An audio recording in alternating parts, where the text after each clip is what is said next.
Welcome to UpSkill Talks. I'm your host, Michel Shah. This is episode number 70. And in this episode, we're going to discuss how you can measure your confidence using 5 milestones. Confidence is not one thing, and is certainly not one thing to all people. And for some people, it can be a linear journey where you begin and you just grow it from one step to the other. But for most people, confidence is not a linear pathway. It has its ups and downs. We get thrown sideways and we have to start all over again. That's the reality for most people when we're developing our confidence. And so today, I want to spend some time talking to us about how we identify these milestones in our confidence and how we grow from step to step, building confidence from one milestone to the other so that we develop this incredibly important skill that everyone wants to have and that has so many benefits for us. I want to share a story with you about Sal. Sal is a very brilliant man. Sal, I'm referring to him as Sal, this is not his correct name, has been working as a senior accounting professional for one of our top banks. Sal was educated in global universities, both in North America and in the UK, top credentials across the scope in accounting and financial management. Sal is working with this big bank and has a huge team, and he's revered in the quality of his work. Outside of work, Sal began to help out people whom he knew with accounting at tax time. So he started to do few taxes for people. He did it for free and people started telling their friends about it and more people started coming. And so he was doing a lot of taxes for free. Sal didn't feel confident enough to ask them to pay him for his services. He didn't feel confident enough to ask for payment. And so Sal did all this until he was overwhelmed at tax time with the amount of free work he had to do. At that point, Sal decided to pull back and say, I can't do it anymore. I don't have the time. At that point, people started to say to Sal, but I really enjoy how you did my taxes. You're the one that's done my taxes the best. I really need you to do my taxes. And then he becomes aware that people are actually enjoying the quality of his service. So then Sal decides to charge a fee. He charged such a minimal fee that it was as close to no fee as possible. The fee was so low. And so it did not reduce the number of people that came to him for taxes, and he soon became overwhelmed again. This time, Sal becomes so overwhelmed and he decides, you know what? I'm not going to do this. I'm just going to do it free for a few people. After all, it's not my full-time work. So Sal did it, a few people for free. And now he got some new people on board. One of the people that he did this work with was a guy named Jack. He did the taxes for Jack and somehow he made a mistake and Jack had some issues with his taxes. Jack came and really gave him full-on wrath for the mistake. And poor Sal could not believe it. He could not believe how angry Jack was with him because he thought they were friends. And so poor Sal decided, I'm not doing taxes for anyone again. And so he stopped. A couple years later, people started saying to him, no, nobody else is doing our taxes the way you used to do it. Please charge me and do my taxes. He was so delighted to hear this positive feedback. He couldn't believe people actually valued his work. People actually cared about what he was doing, and people were willing to pay him more than he was asking for. So now, having learned all of this from them, he now knows the quality of the work, and he actually started to charge a reasonable rate. Poor Sal could not believe that all of his clients were coming back even at this more reasonable rate. And so he learned a lot from that. And his business started to grow. As his business grew, what Sal noticed were there a lot of people coming into his business who were suffering from the same challenges he was suffering with at the beginning, not feeling comfortable to charge a fee, and so making the fee as low as possible with the hopes that you'll get people on board. And so Sal saw an opportunity to start to sow the seeds of confidence in the new partners who came in with no or low confidence. Does that story sound familiar to you? Do you know someone who has a similar challenge? Really struggling, whether they're a freelancer, contractor, business owner, struggling to charge the right fee, a reasonable fee for the quality services they offer. If you know them, and this story is for you, and we're going to now talk about how to move yourself from low and no confidence through these different milestones until you are able to sow the seeds of confidence in others. So first things first, everybody can build confidence. Confidence is a skill that we can all learn, and we can learn and we can master at higher and higher levels and be able to leverage in all aspects of our lives. But if you decide to develop confidence, it's going to be important that you give yourself space and grace. Space to make mistakes, space to start over, space not to feel guilty or hurt or destroyed when you make a mistake. A lot of people who are building up their confidence, once they hit a glitch, they fall right back and they justify it and they say, I knew it. I knew I couldn't do it. I shouldn't have tried it. I don't know why I went and did that. And they talk themselves out of getting up and going again. This is a really important part. I have been doing presentations with participants who build up the courage, do the presentation, prepare all the work, and they get ready to go and do it. And they get up and suddenly they feel nervous or something and they fumble. And that's it. I am never doing a presentation again. You've got to give yourself the space and the grace in advance that if I make a mistake, I'm going to get up and do it again. I'm going to be okay. In our world, confidence is very gendered.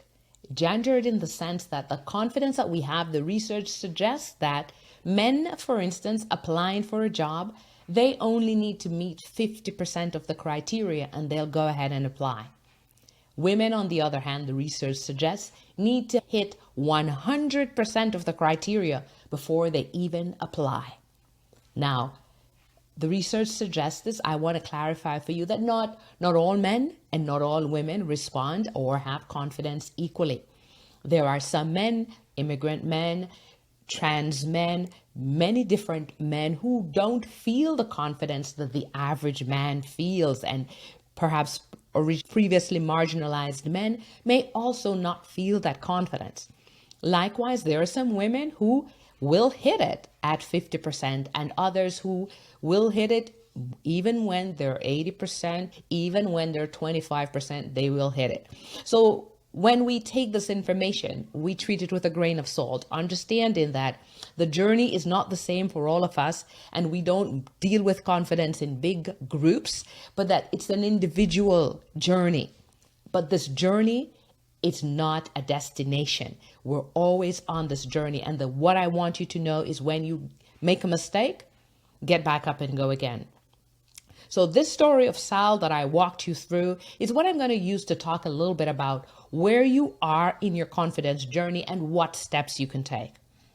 If you're finding yourself at the beginning of your confidence journey, no or low confidence, really the important thing for you to do is to go back to episode 66 and take a look at intention, setting the goal, defining the scope, looking at who you are, looking at what you bring to the table, looking at what is the reason you want to go and pursue this confidence, understanding what confidence is and how it works. That would be a starting point for you.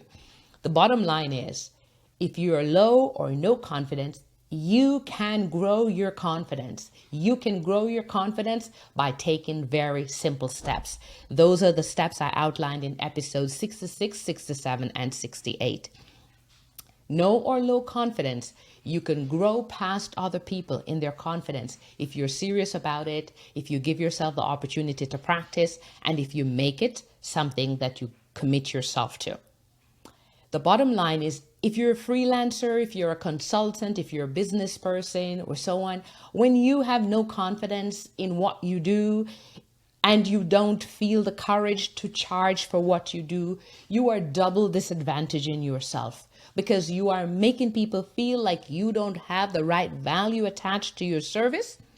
And it may mean that they can read clearly that you don't even value what you're offering, because they may perceive it to be a higher value than you're charging for it, and they may know the marketplace better than you.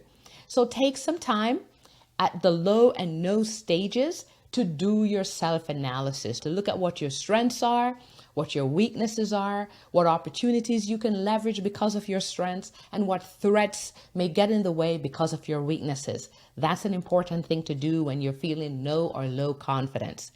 As well, it's important that you start to get feedback from people. How am I doing on this? Go out and get that feedback, because that may help you to balance out how you're feeling about yourself or what you offer.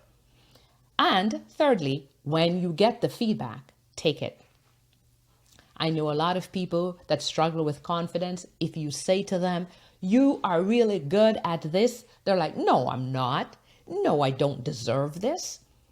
So in our story, Sal, for instance, he also, apart from doing taxes on the side, he has a full-time job. And one of the things that we found out about Sal was that Sal, when it's time for his promotion, he would consistently say to his supervisor, no, it's not about the money for me. Don't worry about it. We don't have to worry about it. I'm not comfortable talking about money.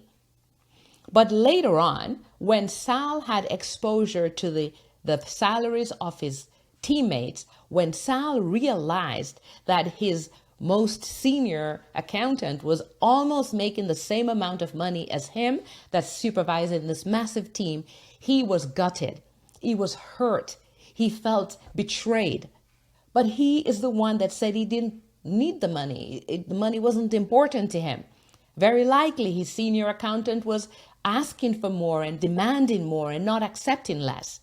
So when you're feeling no or low, remember, you are worthy.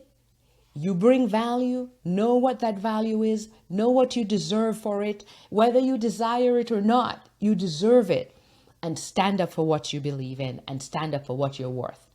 That's what I recommend when you're no or low, and go back and follow the steps to move yourself forward. As you move your confidence forward, a really important thing is that you get into the grow stage. So from no to low, you begin to grow as you follow the steps I just suggested. A really important thing for you to know is that confidence is fragile. And as you just beginning your growth, that's the time when you're most vulnerable to really damaging your confidence. So make sure that you are protecting yourself. And again, I'm going to keep saying it. Give yourself space and grace to make mistakes, to forgive yourself, to be gracious, to say, that's okay, I'll go again. We had a neighbor once who had a plan to cook 3 fantastic dishes. There were really 3 ambitious dishes to do in one go with no support in the kitchen. And there were like 5 of us in the kitchen just talking and laughing and enjoying company while this neighbor was cooking. It was an overly ambitious agenda, and it was not even needed. Everyone was happy to just have pizza or just ordering some foods, but he wanted to really put on a big splash. He cooked these 3 dishes, but 1 item burned out of 3. The other 2 were delicious, but one of them had a burn, and he was so angry with himself, he spoiled the evening for everyone else. He could not go through with the dish. He threw it out. Even though everybody was saying how wonderful the other 2 dishes were, he just got stuck on the one that didn't go how he planned it, and he could not get back up. He didn't hear anything about the other 2 that were amazing. He was stuck, and he got lost in what did not go well. So part of what we have to do when we are trying to build our confidence, particularly when we're at this vulnerable stage, is to make sure that space that we give ourselves, that grace that we give ourselves is real, because we give grace and space to others, but are unwilling to give it to ourselves. If it were somebody else, I'm confident my neighbor would say, don't worry about it. Let's just order pizza, or let's just eat these. Don't worry about that. But it could not extend that grace to himself. You've got to be able to extend that grace to yourself. And the tip that I have when you are vulnerable, when you are just beginning to grow your confidence, as this story highlights, set realistic expectations. Bite something small. Start small. Cook one meal and make it great.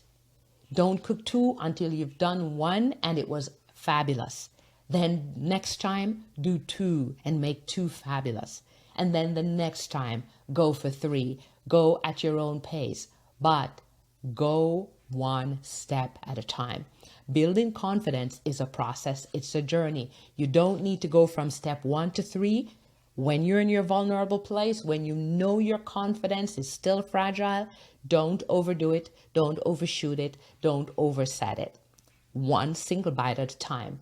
Build it, and when it's strong, step on it, build another. That's one of the key things I want to share with you. So let's go back to our story of Sal. I told you that when Sal realized that his junior team members were making almost the same amount of money as him, he was gutted. And so he had the courage, because he's hurt his feelings.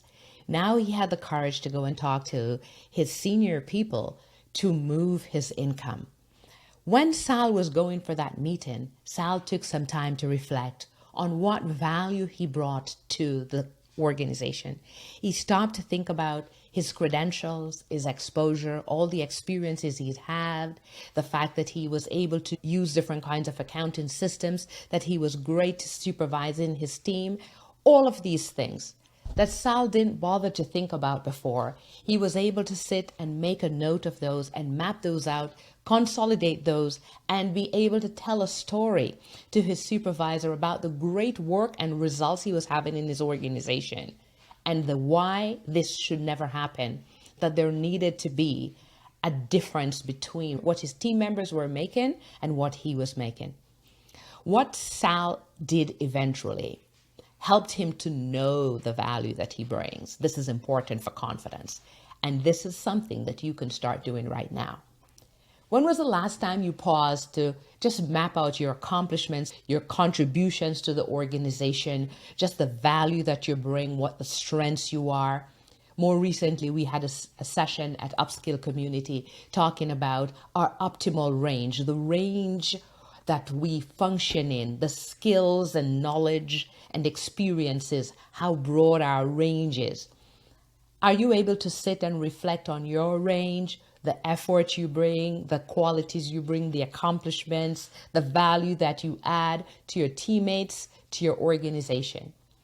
When you know that, you are feeling more confident than when you're running around moving widgets and unsure of who you are and what you bring to the table. This is an important piece when you know that. And when you are part of a community of people who share that back to you, who hold the mirror and help you to understand better, to clarify and to fill gaps in terms of your own understanding of the value you bring, that helps you to know who you are, and that really helps you to grow your confidence more and more. That's going to be important because confidence is not common. A lot of people struggle with confidence. So those of us who know the value of building out our confidence will have the opportunity to help to sow the seeds of confidence for others. Confidence is lacking across the organization, top to bottom, sideways, from early childhood up to higher education, across all industries. When you have a way of going through and building your own confidence, of getting back up when you get hit down, of understanding that the fact that something didn't go right today is no reflection of who you are. It's just something didn't work. You're on a journey. You may get knocked down. You're going to get back up. You're going to learn and you're going to go at it again. And you're going to take it one single bite at a time. When you're in that place of understanding the importance of going at it, practicing, setting your intention, building your courage, taking the necessary action, and consistently reflecting on who you are and what you bring to the table. Realistically, when you do that, you will be able to grow your own confidence and be able to sow the seeds of confidence in other people. Remember, no confidence to low confidence. To grow in your confidence, to know in your confidence, to sow in your confidence. 5 milestones to pay attention to as you grow your confidence. No low, grow, no sow. Go on your confidence journey and win for yourself and help others to win as well. Thank you for listening to this episode of UpSkill Talks. We bring you new episodes every Monday. Please take a moment to subscribe, leave a 5-star rating, and a written review at Apple Podcast. Or follow us on Spotify, Google Podcast, or wherever you listen to your favorite podcasts. Don't forget to share UpSkill Talks with other leaders like yourself so they too may gain the skills and insights to produce amazing results. Please go to upskillcommunity.com to review show notes and learn how you can join a community of leaders from across the globe collaborating to lead in a more meaningful and impactful way. I'm your host, Michel Shah, and again, thank you for joining me on this episode of UpSkill Talks.